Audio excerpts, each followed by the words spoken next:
आम्ही म्हणजे तुम्ही आम्ही सारे जना पोट आहे तोंड आहे जीभ आहे सोस आहे चमचमीत गाण्याचा ते आम्ही सारे खवय्ये आम्ही सारे खवय्ये सारे खवय्ये आम्ही सारे खवय्ये एकमेका शिकवित नवे काही बनवावे किती किती चोचले ते जिभेचे हे पुरवावे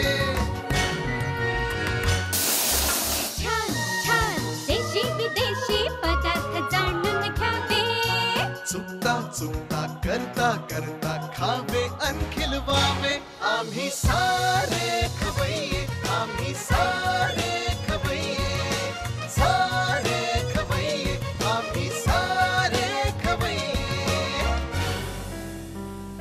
नमस्कार. आम्ही सारे खवय्ये या कार्यक्रमात सर्व रसिकांचं आणि खवय्यांचं मी मनापासून स्वागत करतो. रसिको, आजचा विषय आहे तो आंबा. आंबा म्हटलं असं तोंडाला पाणी सुटतं नाही का? आंब्याला आपण फळांचा राजा असं म्हणतो.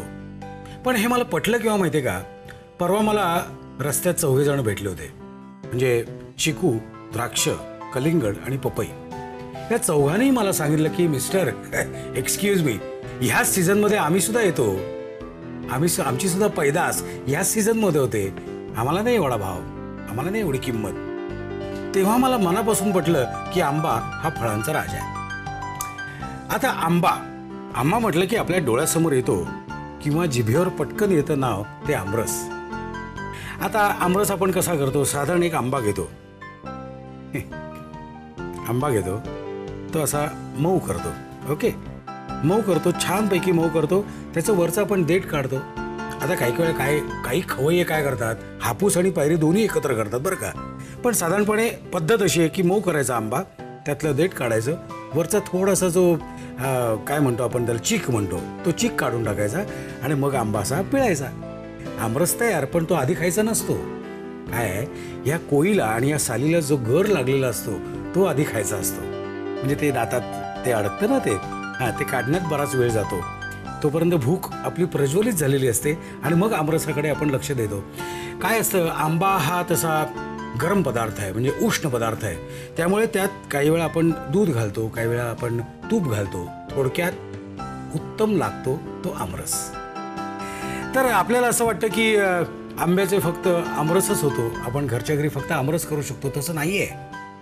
आंब्याचे अनेक पदार्थ आपण घरच्या घरी करू शकतो. ते पदार्थ कुठले आहेत ते आपल्याला आज बघायचं आहे. हे जाणून घेण्यासाठी आम्ही आमंत्रण दिले सौ उज्ज्वला सलते यांना. नमस्कार. नमस्कार. बरं, मला सांगा, आपण नोकरी करता का काय, म्हणजे काय व्यवसाय काय करता? नाही, मी नोकरी करते. बरं, हे असे पदार्थ बनवायची तुम्हाला मुळापासून आवड आहे, लहानपणापासून? हो, अगदी मी लहानपणापासून वेगवेगळे पदार्थ बनवते आणि मला आवडच आहे. बरं. हे पदार्थ कुठे म्हणजे कसे बनवायचे, याचं काही तुम्ही शिक्षण घेतलंय का उपजत? नाही, शिक्षण घेतलेलं नाही आहे, पण मला आवड असल्यामुळे मी प्रत्येकाचं बघून वगैरे, ज्यांनी कोणी बनवलेलं असेल तर ते खाताना प्रत्येक ह्याच्यात काय आहे आणि काय नाही ह्याचा विचार करून आणि ह्याची चव कशी लागते त्याप्रमाणे मग आपल्याला हवी तशी चव बदलून तो पदार्थ रुचकर बनवतो. हो, हळूहळू शिकत गेला. हे प्रयोग करत करत शिकत गेला. बरं, आजपर्यंत या प्रयोगांचे बळी किती आहेत? बळी म्हणाल तर काय आहे, घरी आम्ही 4 जण असतो, पण प्रत्येकाची आवड वेगवेगळी आहे. त्यामुळे मला बेसिकली करतानाच वेगवेगळे प्रकार करावे लागतात. कारण माझ्यासारखीच माझी मुलं पण खवय्येच आहेत, मी पण खवय्ये असल्यामुळे आणि मिस्टरही खवय्ये असल्यामुळे आम्हाला सगळ्या फॅमिलीलाच आवड आहे. म्हणून आम्हाला आणि नवनवे पदार्थ बनवून ते रुचकर कसे होतील आणि नाविन्य कसं टिकवता येईल, म्हणजे तेच पदार्थ पण मुळात तुम्ही आंब्याची वडी बनवता ना? हो. बरं, आंब्याची वडी तुम्ही म्हणजे ते कुठे शिकलात का तुम्ही?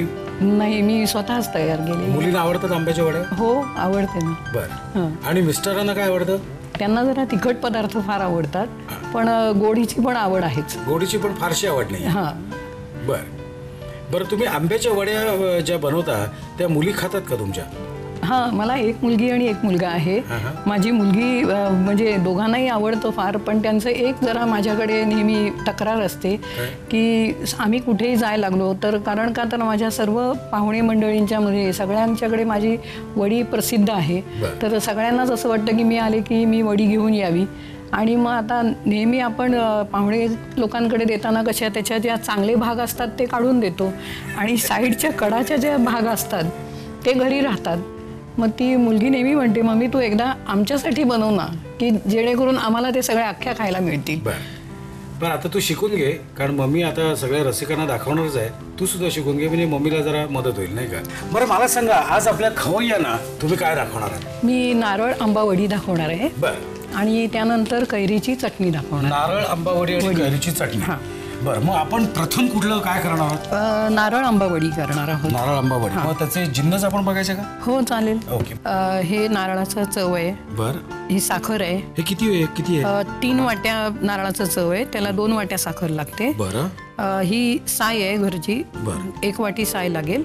आणि 1 आंब्याचा रस करून घेतलेला आहे. बरोबर. आणि ब्लेंडरने तो एकदम नरम करून घेतलेला आहे. त्याच्यानंतर हे खायचं तूप. बरं. आणि बदामाचे काप ते नंतर वरून लावायला लागतील. आणि वरख. ओके. असं एकदा साय. हा आंबा माझ्यासाठी ठेवलेला आहे, बरोबर ना? बरं, आता हे कसं सुरुवात करायची मला सांगा. ओके. हे 3 वाट्या नारळाचा चव आहे. तो प्रथम आपण ह्याच्यात घालूया.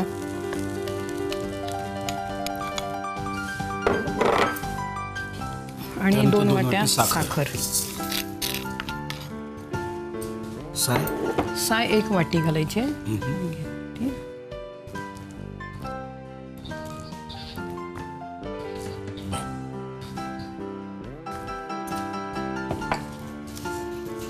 आणि हे आता तिन्ही एकत्र करायचं. ह्याला साधारण किती वेळ लागतो? म्हणजे आता साधारण 35-35 मिनिटं लागतात हे एकजीव व्हायला. बरं बरं. आता हे सगळे एकजीव होणार. हां.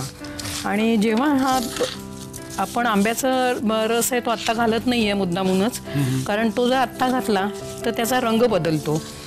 कारण ते वडी देताना सुद्धा कशी खूप छान वाटली पाहिजे ना, देतानाही त्याचं प्रेझेंटेशन चांगलं असलं पाहिजे. दुसरं टोक दुसऱ्या माणसाच्या हातात असं असायला पाहिजे, इतकी घट्ट असायला पाहिजे. बरोबर ना? मंडळी, मला असं वाटतं की हे जरा वेळ लागणार आहे ते घट्ट व्हायला. तोपर्यंत आपण घेऊया एक छोटासा. मिश्रण एकजीव झालेलं आहे आणि ते कढईपासून सुटायला लागलेलं आहे. इतपत घट्ट झालेलं आहे. त्याच्यानंतर आता आपण आंब्याचा जो हा रस काढलेला आहे तो त्याच्यात घालायचा. बरं. आणि म्हणजे त्याचा रंग कायम टिकणार आहे. ओके ओके, ठीक. आता हे सगळं एकत्र करून घ्या. हां. आता थोडं ते परत पातळ होईल, कारण आमरस घातल्यावर ते जरा पातळ झालेलं असेल. त्याला परत 10-1 मिनिटं घट्ट करायला लागेल. ज्यावेळेस असा हा गोळा एकत्र येतो आणि तो कढईपासून बाजूला होतो त्यावेळेस त्याचं वडी तयार होते. आता हे बरोबर झालेलं आहे. आता हे थोडं पुन्हा पातळ झालेलं आहे, ते परत आपण घट्ट करायचं. पण एकच लक्षात ठेवायचं की गॅस अतिशय लहान पाहिजे आणि ते सातत्याने हलवायचं, कारण साखर असल्यामुळे करपण्याचं शक्यता असते. आणि एकदा ते करपलं की त्याचा रंग गेला. आता हे होत आलेलं आहे. आता हे कढईपासून एकदम वेगळं झालंय. ही घट्ट झालेला आहे. आणि आता तो घट्ट झालेला आपण आता गॅस प्रथमतः बंद करूया. आणि त्या हे जरासं होईस्तोवर आपण तूप लावून ह्याला तूप लावून घेऊन ताटाला, म्हणजे थापायला बरं पडेल. ओके. वाटीच्या खालच्या बाजूला तूप लावलेलं आहे आणि ती वाटी ताटात आपण फिरवलेली आहे, म्हणजे ते चिकटणार नाही त्याला. बरोबर ना? हां.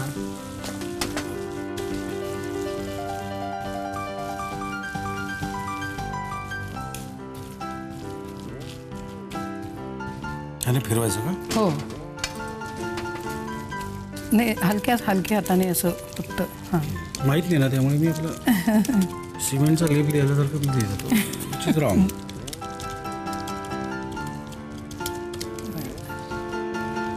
ओके. आता त्याच्यावर हे बदामाचे काप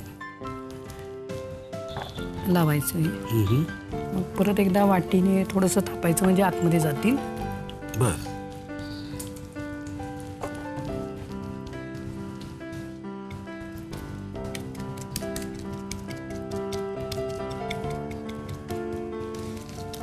आणि हा चांदीचा वरख आहे, तो त्याच्यावर थापूया. त्याच्यावर असं टाकायचं का? हां. आणि गरम असतानाच तो घ्यायचा, म्हणजे गरम असताना तो थापला तो चिपकेल बरोबर. ओके.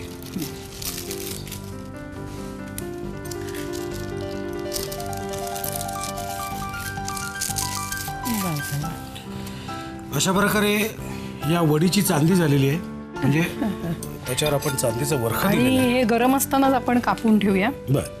म्हणजे त्यानंतर सुकल्यावर ते पडणार नाहीत वड्या, म्हणून आधीच कापून ठेवूया. आणि त्याचे पाहिजे तसे आपण तुकडे करू शकतो. काजू कत्रीसारखे पण तुकडे करू शकतो, चौकोनी पण करू शकतो. पण काजू कत्रीसारखे केले तर अधिक लज्जतदार आणि दिसायला चांगलं दिसेल.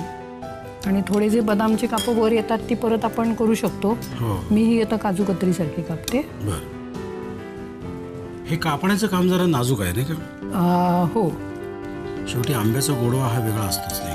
हो. अशा प्रकारे आपली नारळ आंब्याची वडी तयार झालेली आहे. थोडंसं सुकायला वेळ लागणार आहे, तोपर्यंत तुम्ही साहित्य लिहून घ्या. नारळ आंबावडी तयार करण्यासाठी लागणारं साहित्य: 3 वाटी नारळाचा कीस, 2 वाट्या साखर, 1 वाटी दुधाची साय, 1 आंब्याचा रस, तूप, बदामाचे काप आणि चांदीचा वरख. कृती: प्रथम 3 वाटी नारळाचा कीस, 2 वाटी साखर आणि 1 वाटी दुधाची साय घालून मिश्रण 1 जीव आळवून घ्यावं. तयार मिश्रणामध्ये आंब्याचा रस घालून मिश्रण घट्ट करून घ्यावं. ताटाला तूप लावून तयार मिश्रण वाटीनं ताटात एकसारखं पसरवून घ्यावं. पसरलेल्या मिश्रणावर बदामाचे काप आणि चांदीचा वरख लावावा. तयार मिश्रणाच्या वड्या पाडून नंतर मिश्रण गार करून घ्यावं. नारळ आंबा वडीची रेसिपी तुम्ही लिहून घेतली असेलच. आता आपण बघणार आहोत कैरीची चटणी. आता कैरीची चटणी म्हटलं त्यात काय विशेष असं तुमच्या डोळ्यासमोर आलं असेल किंवा मनात सुद्धा विचार आला असेल. पण उज्ज्वला त्यांची कैरीची चटणी काय आहे, त्यात वेगळे पण काय आहे हे आता आपण बघायचं आहे. उज्ज्वला ताई, सर्वप्रथम याच्यासाठी लागणारे जिन्नस काय ते तुम्ही आम्हाला सांगा.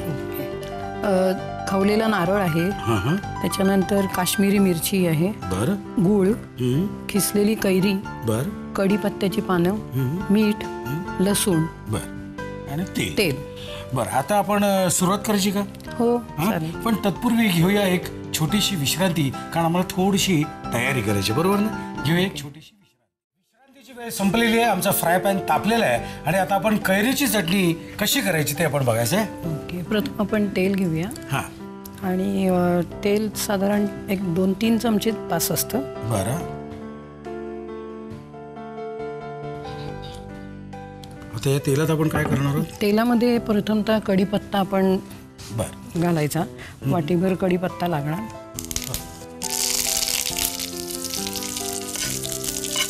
या तडतडणे हे चांगलं कडकडीत तापलेलं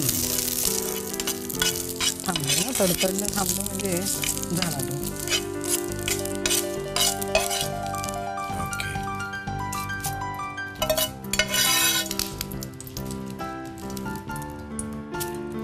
एक दोन पानं अजून हट्टी आहेत का? ही सगळ्यात शेवटी वाचतात ती. ओके. आता ह्याच्या पुढे काय करायचं? आता ह्या ज्या काश्मीरी लाल मिरच्या आहेत त्या आपण ह्याची ज्या बिया आहेत त्या थोड्याशा निघून जातील तर जास्ती बरं. 2-2 फोडी करून ह्याच्यात टाकूया. फारसं तिखट नको व्हायला. पण तुमच्या जजमानांना तर तिखट लागतं ना? हो. पण नॉर्मल लोकांसाठी सांगताय.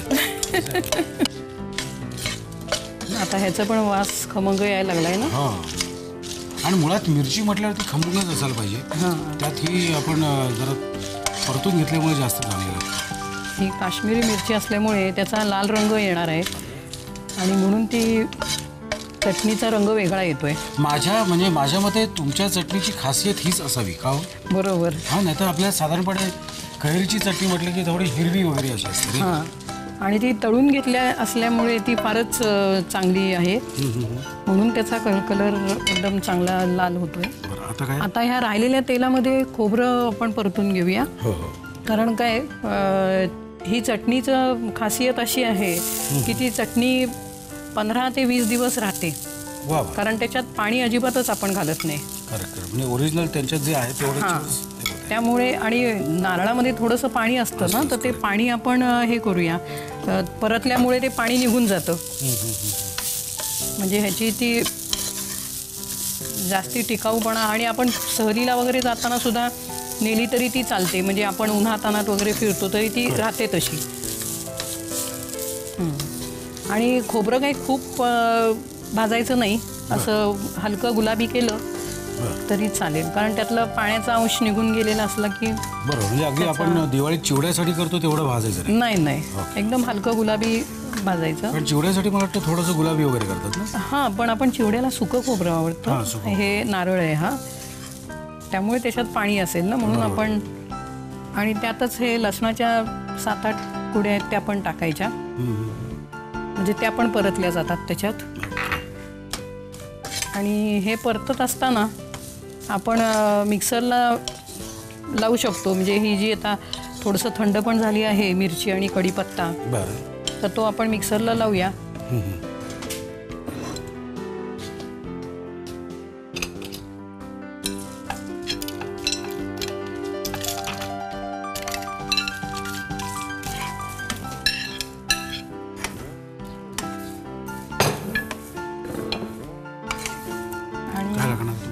नाही, आता हे करून घेते.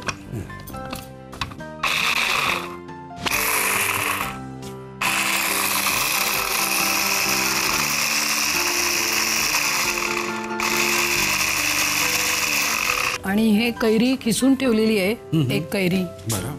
तर त्याच्या आंबटपणावर अवलंबून आहे की ती अख्खी घ्यायची की पाऊण घ्यायची. बरोबर, जास्ती आंबट वाटली तर थोडी कमी घ्यायची, नाहीतर अख्खी घेतली तरी चालते.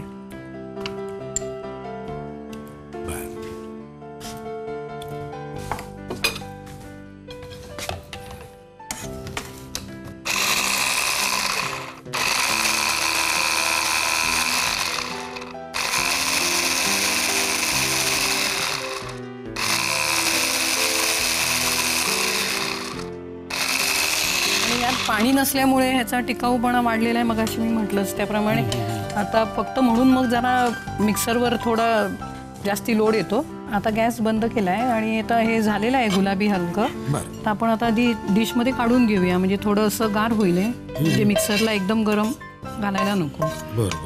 थोडंसं ते गार झालं की ताबडतोब आपण मिक्सरमध्ये घालायचं. आणि आधी आहेतच आपलं पहिलं घातलेलं आहे ते मिक्सरमध्ये. उघडू का मी? हो, चालेल.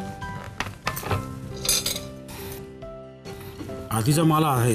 हो, त्याच्यानंतर हे आता ते प्रथम थोडं का घेतलं, कारण सगळं एकत्र केल्यानंतर जरा व्हायला वेळ लागतो, म्हणून थोडं थोडं घेतलं की मग व्यवस्थित बारीक होतं.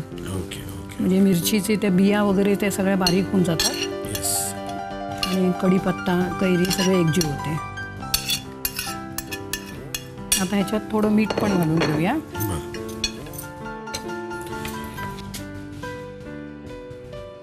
आणि गूळ आपण कधी घालणार आहोत? जरा उशिरा, म्हणजे अजून ही जरा बारीक झालं खोबरं की मग गूळ घालूया. झालं ना? हा, होत आलं, आता झालेलं आहे. आता ह्याच्यात गूळ घालायचा राहिलेला आहे, तो घालूया आपण मिठाचा. आणि हा गूळ आधीच बारीक करून ठेवलाय, म्हणजे काय मिक्सरमध्ये एकदम तडतड हे व्हायला नको. ओके. वास इतका अप्रतिम येतोय, त्यामुळे सध्या मला वेळ नाही बोलायला. करू मी आता शेवटचं एकदा? चालेल.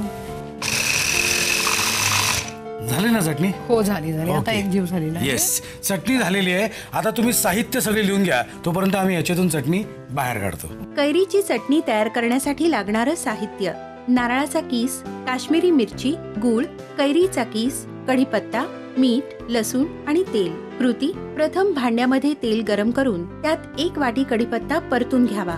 भांड्यामध्ये थोडं तेल गरम करून त्यात काश्मीरी मिरची परतून घ्यावी.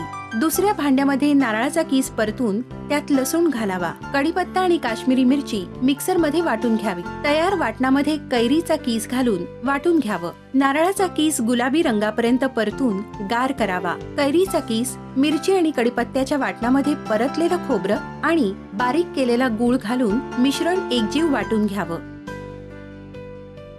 अशा प्रकारे नारळ आंबा बर्फी आणि कैरीची चटणी इथे तयार झालेली आहे. आणि आता मी ती टेस्ट करणार आहे, म्हणजे खाऊन बघणार आहे, म्हणजे त्याची चव बघणार आहे, म्हणजे ते कशी लागते हे बघणार आहे.